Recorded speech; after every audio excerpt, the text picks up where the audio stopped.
The wind swept across the wide American countryside like a slow-moving sigh, one of those cold, heavy winds that seemed to carry a warning. The old wooden porch of the farmhouse creaked under its touch, shaking loose a few dry leaves that scattered across the floorboards.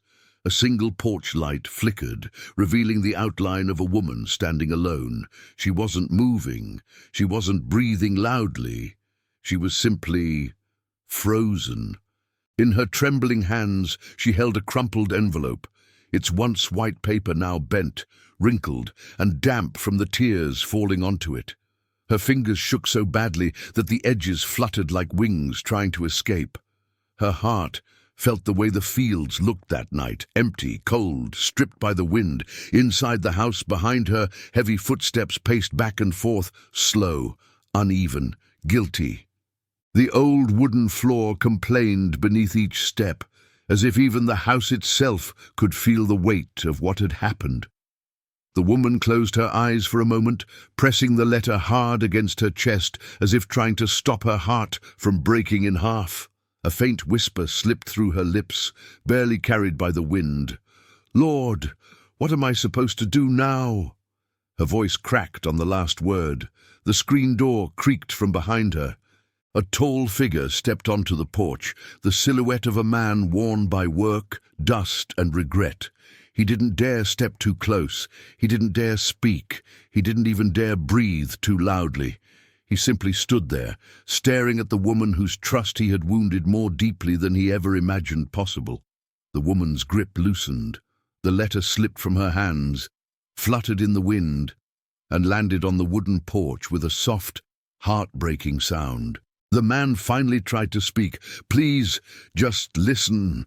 But the woman lifted her hand slightly, stopping him with a gesture far more powerful than anger. The wind picked up again, pushing the letter gently across the porch as the porch light flickered once more, throwing long shadows across the land. Those shadows fell between the man and the woman, like a quiet symbol of the distance that now existed between their souls. She whispered again, "Why would you do this?" Her voice didn't rise. She didn't shout. She didn't fall to the ground. Sometimes the deepest pain doesn't scream. It whispers. And before the man could find the words, the narrator's voice enters. But it didn't start there. We must go back a little in time. Before we continue, take a moment to support this story. Subscribe and comment the phrase, "God restores what fear tries to break." Your engagement helps this message reach more hearts. Setting the stage. Life before the storm. A few months earlier, the countryside looked very different. The fields rolled gently in every direction, like an endless sea of soft green and gold. Birds settled on fence posts, cows grazed in the distance, and a thin trail of smoke rose peacefully from the chimney of the old farmhouse on the hill. It was the kind of morning where the air itself felt like a blessing. Cool, crisp, filled with the scent of hay and freshly turned soil. Inside that humble home lived a simple couple, ordinary to the world, but extraordinary in heart. Their lives were woven together with the threads of routine, hard work, and quiet faith. The woman, heart of the home. She was a country woman in her mid-30s, with gentle features, soft eyes, and hands shaped by years of garden work and homemade chores. She preferred simple dresses, braided hair, and the calming rhythm of the kitchen, kneading bread, preserving jars of jam, tending to her vegetables. Her mornings always began the same way: a cup of warm coffee, a few moments on the porch, and a prayer whispered over the fields. She had a way of speaking softly, but living loudly through love. Neighbors said she had a soul made of sunlight. And maybe she did. Because her faith wasn't loud.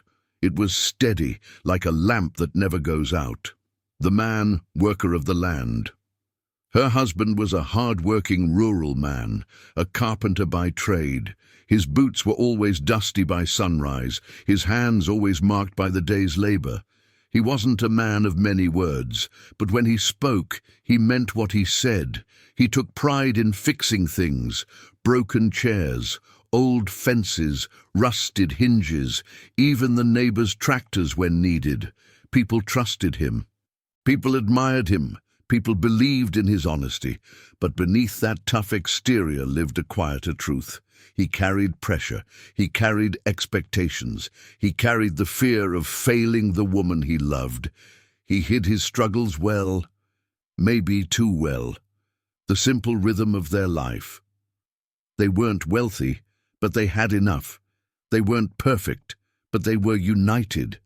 Their home didn't shine with luxury, but with peace. Morning chores, long work days, evening prayers on the porch, simple life, humble hearts, steady hope. And every Sunday after church, they would share a meal together, sometimes just a pot of beans or a warm loaf of bread, and talk about the future. Their biggest dream wasn't grand, it wasn't fancy, it wasn't complicated. It was just an old barn. A barn that had once belonged to his father, now half collapsed, leaning as if tired from standing too many years. Rebuilding it would take time, money and strength they didn't yet have. But the woman always said, "One day, this barn will stand again." And the man always replied with a little smile, "In God's time, not ours." They saved every spare dollar in a tin box above the kitchen shelf. Coins, crumpled bills, small sacrifices. But they weren't just saving money, they were saving hope. Symbols of their faith. Around the farm were small reminders of simple country spirituality. A wooden cross carved by the man's father. A worn Bible on the kitchen table. A small garden blessed with prayer. The old barn that represented a future they longed for. Even the animals on the farm seemed to carry meaning. The loyal dog, the gentle cows, the chickens that wandered freely. Life was peaceful, predictable, and warm. The kind of life people dream of when they think of the countryside. And perhaps that's why what came next hurt so deeply. Because storms hit hardest where peace once lived.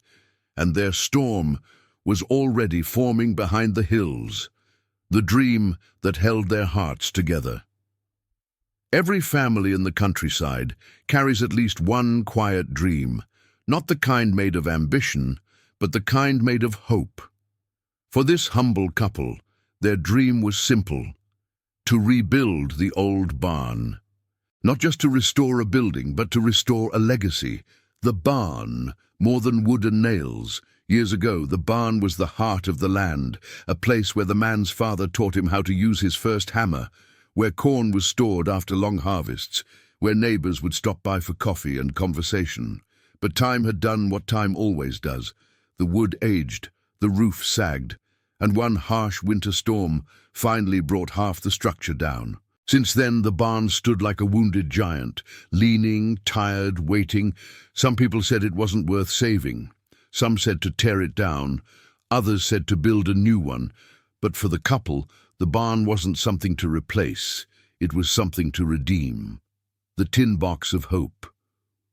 On the top shelf of the kitchen cupboard, behind jars of peach jam and bags of flour, was a small tin box, scratched, faded, unremarkable to most eyes, but precious to them. Inside was everything they had managed to save. A few wrinkled bills, some coins, a handwritten note listing what lumber they'd need, a tiny piece of wood from the original barn frame. Every Sunday, after church, they would sit at the table and open the box. The woman would count the money carefully, and the man would whisper, "Still a long way to go, but we're getting there."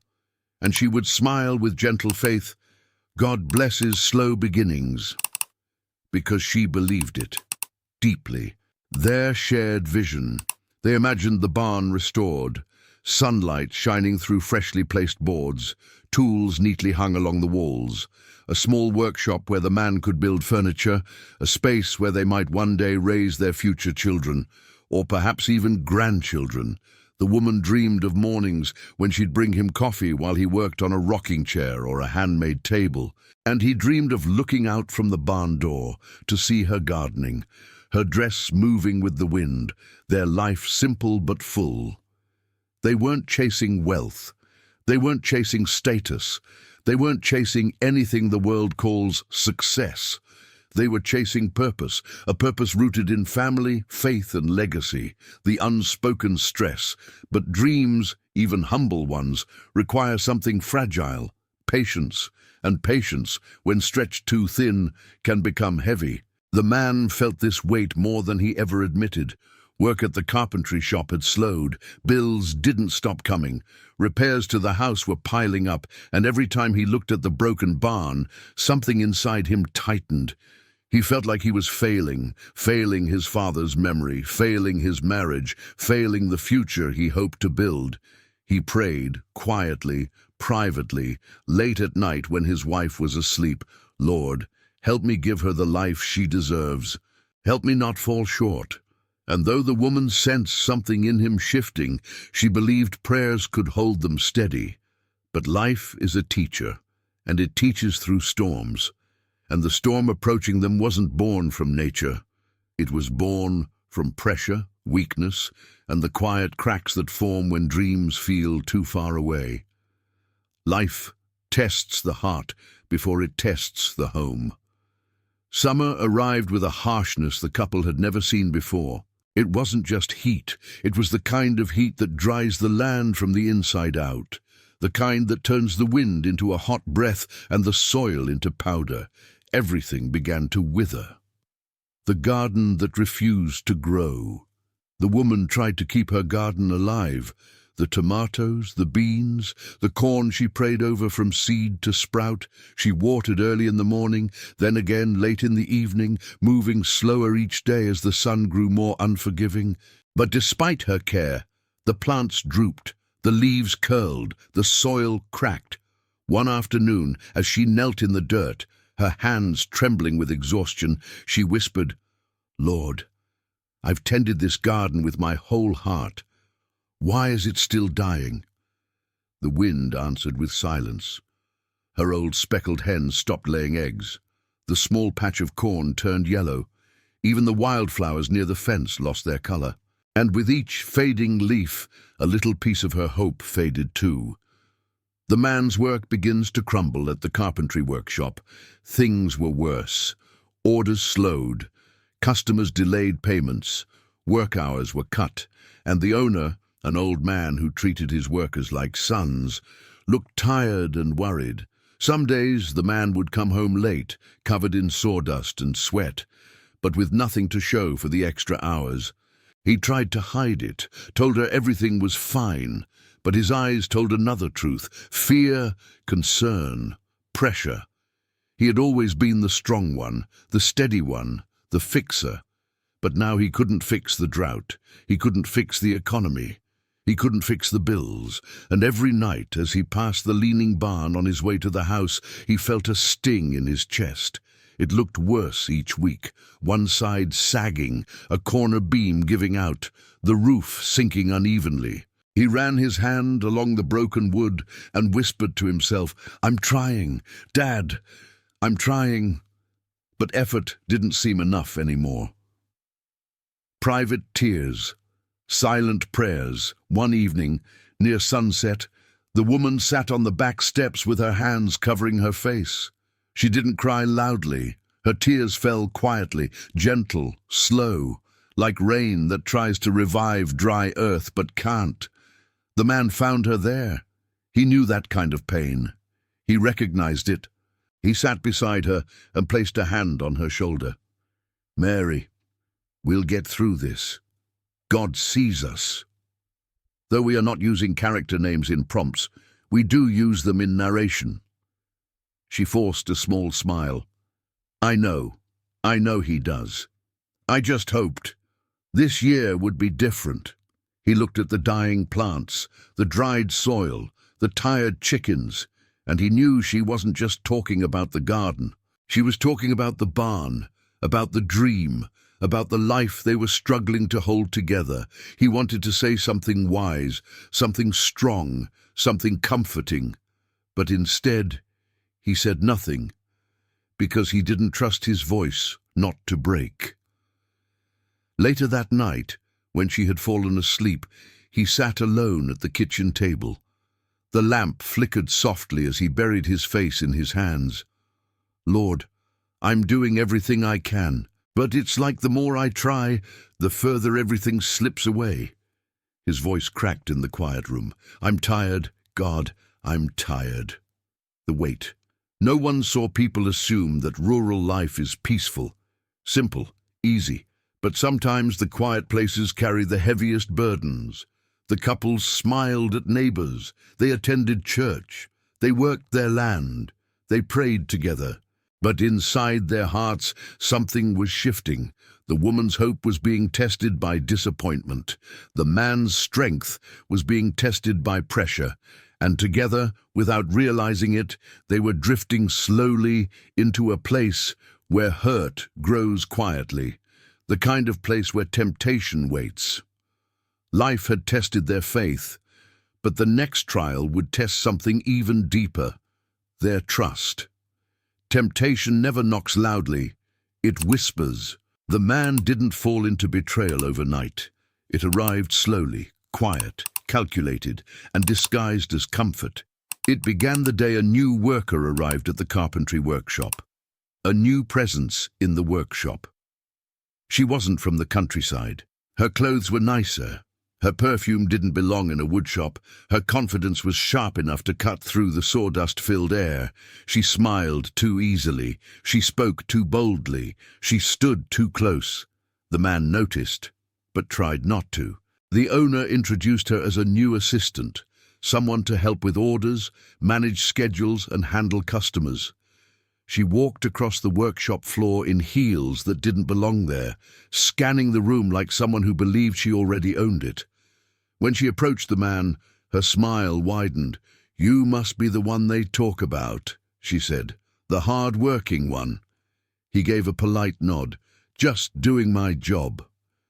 "Oh, humble too," she added with a playful smirk.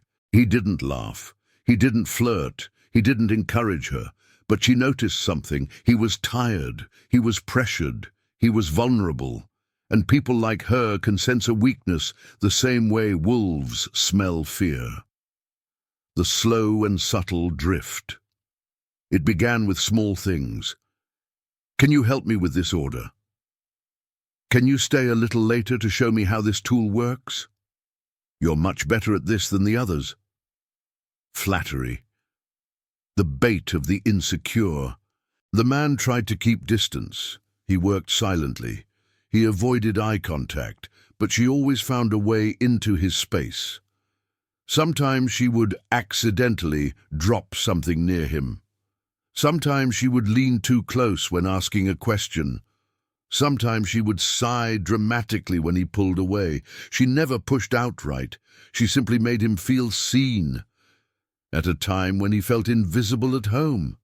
Not because his wife ignored him, but because both of them were carrying too much burden to see each other clearly, and temptation thrives in blurred vision, the seed of doubt. One evening, the man stayed late to finish a cabinet. Everyone else had already left, except her. She stood by the window, arms crossed, watching the sun go down behind the distant hills. "You work too hard," she said softly. "It's like you're trying to prove something." He kept sanding the wood. "You don't know me." She stepped closer. "I know tired men when I see them, and I know when someone feels unappreciated." He froze. That word, unappreciated, hit a place in him that was already bruised. "My wife appreciates me," he replied firmly. She raised one eyebrow. "Does she, or does she just need you?" His jaw tightened. She continued, "You deserve someone who sees your potential, someone who believes you were meant for more than broken barns and late bills." Her words slithered into his mind. He stepped back. "I don't want to talk about this." But the damage was done. A seed was planted. Doubt is small, but deadly. The temptation of easy money. The next week, she brought him a folder. Inside, names, addresses, private client requests. "These people pay in cash," she whispered. "Triple what the shop pays." He pushed the folder away. "I don't steal from this place." "It's not stealing," she insisted. "It's opportunity. It's dishonest. It's survival." Then she leaned in, lowering her voice. "And with this money, you could rebuild your barn in months. You could give your wife the life she keeps dreaming about. You could stop feeling like you're failing her." The room went silent. Her words struck hard because they struck the truth he already feared. He didn't take the folder. But he didn't walk away either, and in hesitation, the enemy finds a doorway. The emotional line crossed. She noticed the hesitation. She treated it like an open invitation. Over the next days, she became colder to others but warmer toward him. She brought him coffee, praised his work, asked about his frustrations. She chipped away at his resolve, one heavy sigh at a time. One late evening, when he finally pushed back and tried to stop her advances, she turned bitter. "You think your wife understands you," she snapped. "You think she can give you the future you want. You think she sees how hard you work." He stepped away. "Stop!" But she didn't stop. "You wish your life was different," she accused. "You wish you had someone like me." Her anger spilled into action. She twisted everything into a story she wrote into a letter that mixed half-truths with poison, a letter meant to shatter a marriage. And she sent it straight to his home, straight into his wife's hands, the day the letter arrived. The woman opened it on the porch, thinking it was a bill or a note from a neighbor. But the words inside carved into her heart like a blade. Insinuations, lies, manipulated conversations, twisted moments, accusations without proof, yet sharp enough to wound. By the time the man returned home, the woman stood on the porch holding the crumpled letter, with tears streaming down her face. He saw it. He knew instantly. His knees nearly buckled. "Please, let me explain," he whispered. But betrayal, even emotional betrayal, is a wound that leaves the soul gasping. And that was the moment we saw in the hook. The seeds of injustice were planted, the lies were growing, and the storm was now overhead. Evil always builds its own trap, and sooner or later it falls into it. The workshop felt different the morning after the letter reached the man's home. The air was heavier. The workers glanced at him with confused eyes, some curious, some concerned. Even the sound of tools striking wood seemed out of rhythm. He worked quietly, hands trembling slightly as he sanded a plank. The guilt of emotional weakness, the shame of letting temptation get close, the fear of what his wife must be feeling. All of it pressed down on him like a weight he couldn't lift. He was used to lifting lumber, but this was heavier. Whispers spread faster than sawdust by midday. Whispers floated through the workshop like dust in sunlight. She sent a letter to his house. Did he take those private clients? I heard she used his name on the invoices. No, I think she accused him of being involved with her. No one knew the full truth, but everyone knew something was wrong.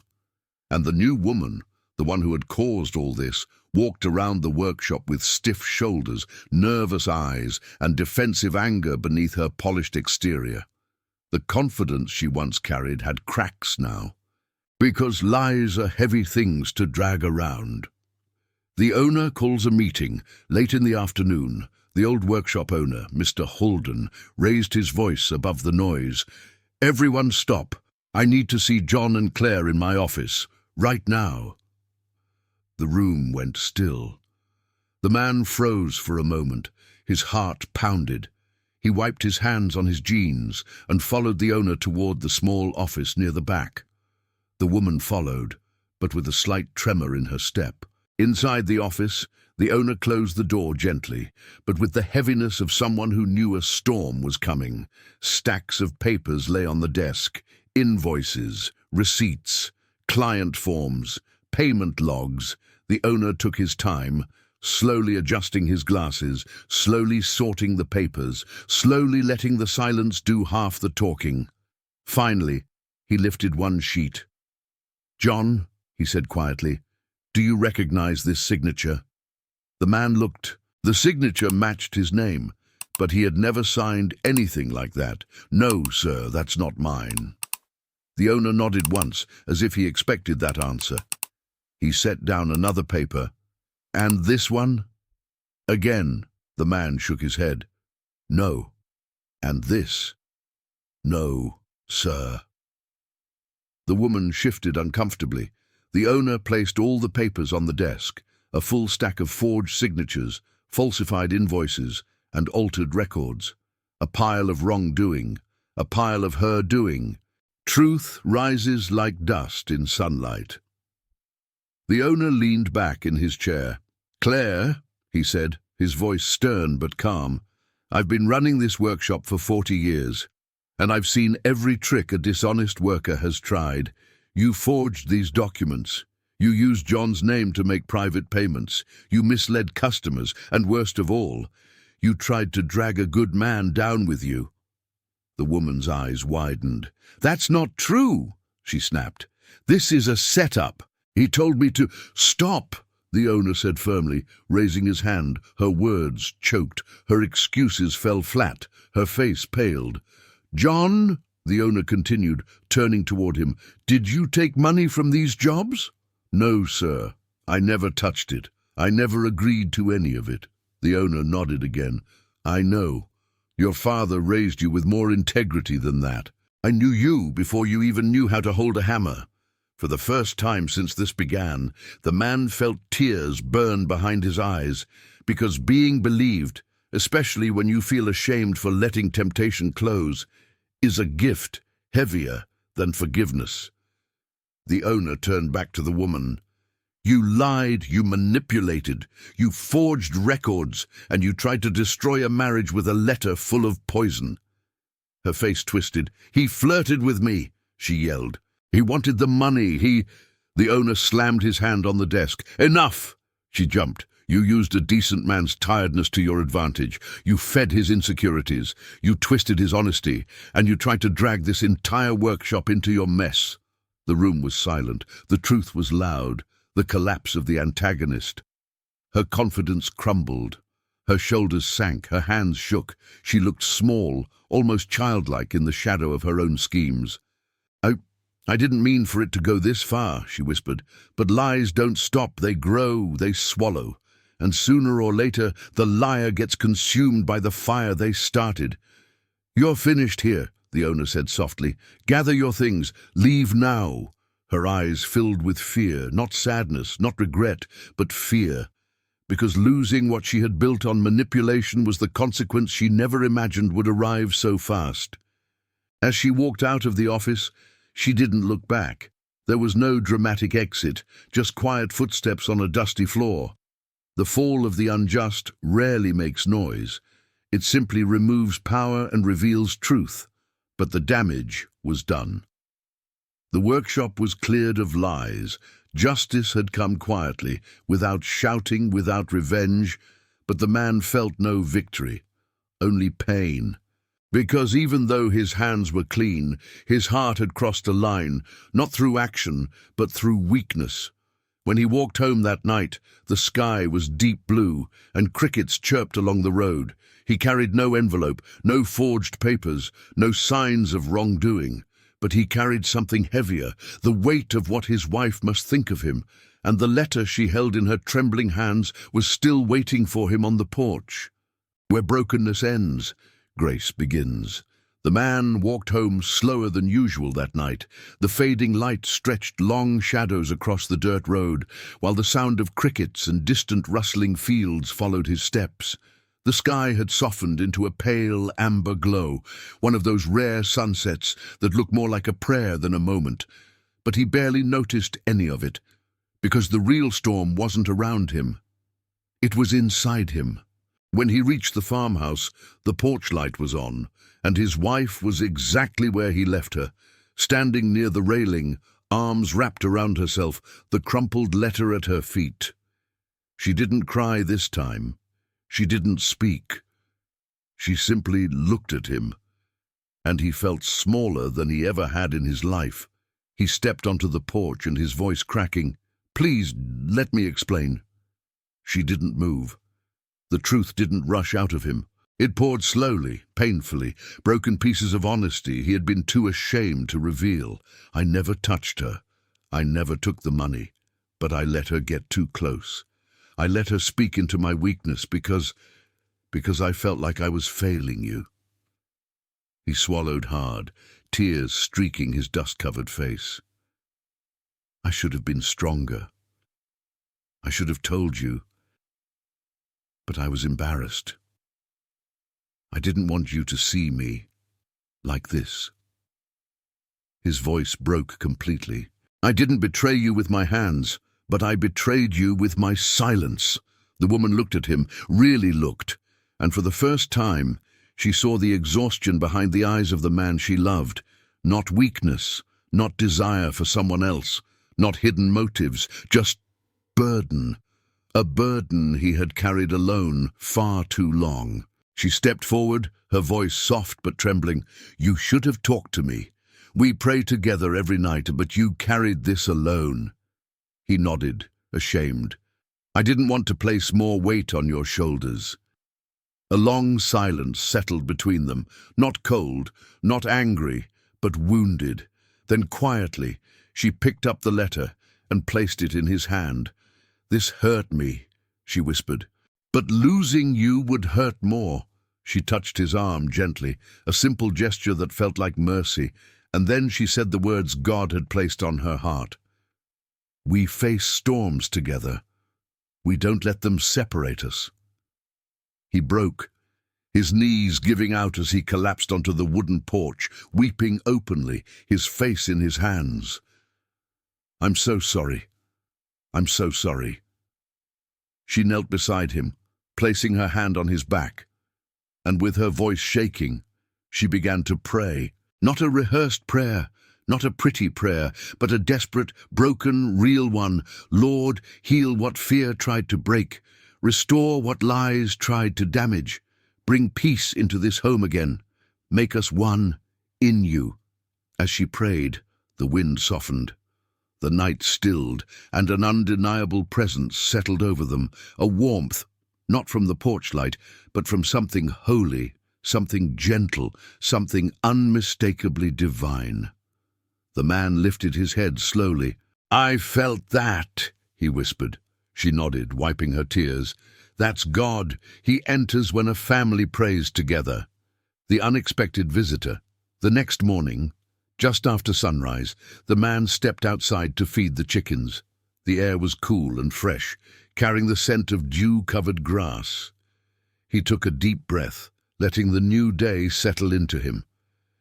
Then he heard something, the rumble of an engine turning onto their dirt driveway. He looked up. A familiar truck was approaching, the workshop owner. The old man stepped out, holding a large envelope. He removed his hat respectfully, as if standing on sacred ground. "I wanted to come personally," he said. The man felt his heart tighten. "Sir, I'm sorry for the trouble." The owner raised a hand. "No, you've carried enough sorrow this week. Now it's time you carry something else." He handed him the envelope. Inside was a letter, and beneath the letter, a check. A check large enough to buy lumber, tools, roofing, beams, everything needed to restore the barn. The man stared at it in shock. I can't take this," he stammered. "You can," the owner replied, "and you will." "But why?" The old man's eyes softened. "Because I watched you stand against temptation, even when you were tired. I watched you protect your name without saying a word. And I watched God expose the truth without you having to lift a finger." He placed a firm hand on the man's shoulder. "Honest men deserve to build something of their own. This is not charity. This is a seed. Plant it well." The man felt tears rise again, but this time they were tears of gratitude, not shame. The owner gave a gentle smile. "I expect to see that barn standing proud again. And when it does, I'll bring the first cup of coffee to celebrate." He tipped his hat and returned to his truck, leaving the man standing in the yard with an envelope full of answered prayers. The moment of blessing. His wife stepped onto the porch, confused. "What was that?" He showed her the check. For a moment, she didn't speak. She didn't blink. She didn't breathe. Then she covered her mouth with both hands, tears welling instantly. "Honey, this is enough to start." He nodded, voice trembling. "It's more than enough. It's God saying, 'I have not forgotten you.'" She ran into his arms, crying into his chest as the morning sun rose behind them, flooding the land with golden light. The barn, still broken, stood in the distance. But now, it wasn't a symbol of failure. It was a promise that stood tall again in their hearts. Where God's timing finishes what human strength cannot. The days that followed felt different, lighter, calmer, almost as if the land itself sensed the shift in their home. The couple began working on the barn with a tenderness that came not from wood or tools, but from gratitude. The man sketched plans late into the evening, running his hands across old beams as if greeting old friends. His wife brought him lemonade, carried small tools, swept sawdust from the ground, and prayed softly over every new board he raised. They didn't rush, they didn't force. They simply worked with steady hands and trusting hearts, because now they were building more than a barn. They were building restoration, a barn reborn, and a marriage renewed. As weeks turned into months, the broken structure slowly regained its shape. New beams replaced the rotted ones. Fresh wood stood where collapse once ruled. Sunlight found its way through open windows. Even the stray cat that roamed the yard started sleeping inside the growing structure, as if blessing it with quiet approval. Each evening, the couple made it a ritual. They would stand in the center of the barn, dusty, tired, smiling, and pray. Not long prayers, not rehearsed prayers, just honest, grateful conversations with God. "Thank you for strength. Thank you for forgiveness. Thank you for this second chance." Prayer didn't just rebuild the barn. It rebuilt them. The man found his confidence again, not the loud confidence of ego, but the quiet confidence of humility. The woman found her peace again, not the fragile peace that depends on circumstances, but the deep peace that comes from surrender. And their marriage, once shaken, now stood firmer than the beams they raised. Neighbors begin to notice. Country places have a way of sharing news, good or bad, faster than the wind. And soon the neighbors notice the change, the way the couple walked together again, the way laughter returned to the porch, the way the barn rose stronger each day, the way peace settled around their home like a quiet blanket. Some neighbors stopped by just to encourage them. "Looks like God's hand is in that wood," one old farmer said. Another woman from church brought a pie and whispered, "I'm praying over this place every night." Even the workshop owner visited one afternoon, leaning against his truck as he watched the couple work. "It's beautiful," he said softly. "Not the barn, the healing." The man smiled, wiping sweat from his forehead. "God builds what we cannot." The owner nodded. "He always has." The barn's first evening of light. The day the last wooden plank was nailed, the couple stepped inside at sunset. The entire barn glowed golden, as if heaven itself had stepped in to celebrate. The man placed his hand on one of the new beams. "This place, it's stronger than before." His wife nodded. "So are we." The wind moved gently through the open doorway. Birds perched on the rafters. The floor creaked like an old friend waking up. The woman took her husband's hand and whispered, "Let's pray." And they knelt right there on the smooth wooden floor. Dust on their clothes, sunset on their faces, love and grace in their hearts. Her prayer was simple. "Lord, thank you.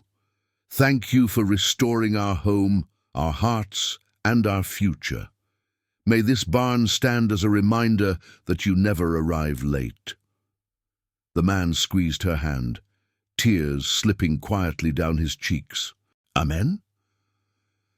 The timeless moral: some stories end suddenly, but this one settled into the land like a seed, quiet, patient, eternal. Because the truth they learned is one every heart needs to hear. What is built on prayer cannot be broken by lies. And a family united in faith becomes unshakable. Their barn stood tall again, but their faith stood even taller. Their trust was wounded, but God healed it deeper than before. Their dream was delayed, but God delivered it at the perfect time. And their home, once shaken by temptation, became a testimony of grace.